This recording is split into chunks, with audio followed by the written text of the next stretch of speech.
army is slowly whittling down that natural expansion of the Zerg, and hatch rate does already fall. He already knows that IMNesTea has a third expansion over here. Not sure as a Zerg player what can you do at this point except to counterattack. Very ingenious play. It looks like Zerg is not going to even bother saving his own base, just running directly for the counterattack, and we have a classic base race here. Both players do have a lot of minerals saving the bank, so they could potentially throw down hatcheries and nexus all over the place just to delay their inevitable death.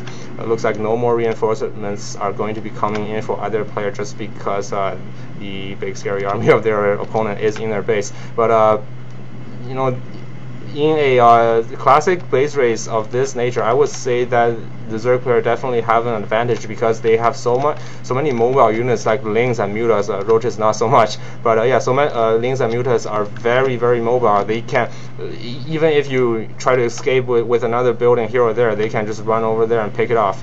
No mining at all for the Zerg player as of now. And just throwing down hatcheries all over the place. It looks like this hatchery is going to get spotted by this Protoss pylon. These Lings should really be running towards the Protoss buildings to help their buddy out. And looks like mining for Protoss has ceased only recently by those Muta units. Looks like the other Protoss player is going to be saving his main. He does still have a pylon here and a bunch of assimilator and pylons here, so even if he loses his main, it's not lights out immediately for his opponent.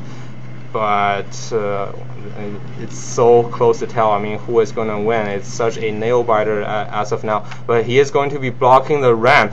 Means that this, even if this last unit goes down, this entire unit army is going to get slaughtered. Protoss player does have a superior army, but Zerg player does have a second contingency of Lings going to be running in and poking out this pylon. Very nice. Muta not going to fall. Be running into their death by this Protoss ball, but instead going to be flying around. He really should be picking off these remaining buildings, but that Protoss ball is swinging around again. And this is such a unique game because usually when you see a base race, it's like whoever kills the enemy's base fastest wins. But in this case, we see that the main base for both players have gone down for quite some time, but the Protoss player has cleverly, I would say, saved himself from total demise, just whittling down the Zerg unit and saving that last remaining bastion that is preventing him from totally being annihilated from the game. Zerg player does only have 300 minerals left in the bank, and his hatchery is completely a waste. Not going to be mining at all from that.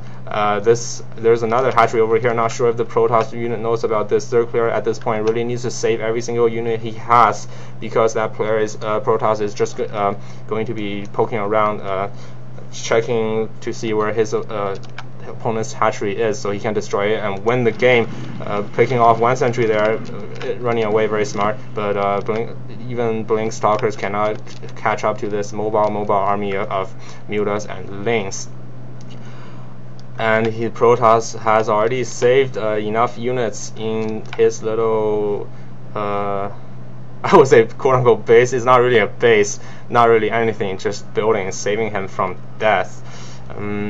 Even if Zerg player run in with all his remaining units, I would say it's really hard for him to break this force. It looks like he's just going to be going Mongolian style raids here, sniping one building here or there. He only needs to snipe 3 more buildings, but this hatch is going to be discovered by these stalkers, and it is most likely going to go down in the next second or so. Oh wow.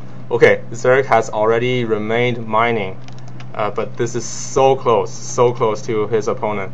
Oh, that observer is not going to be flying further to discovery, it looks like. I mean, hiding something, you know, right under your opponent's nose, I guess is it makes them not suspicious of it being there. So it, you know, psychologically could give could prevent it from being discovered. But this creep needs to be stopped spreading, and it's Really? Okay, if it's yeah, it looks like the creep did give the Zerg position away, and this is more than enough Protoss units to deal with this Zerg base. Looks like one drone or a couple drones did run out, and Zerg player is going to be gearing for the inevitable demise of this base.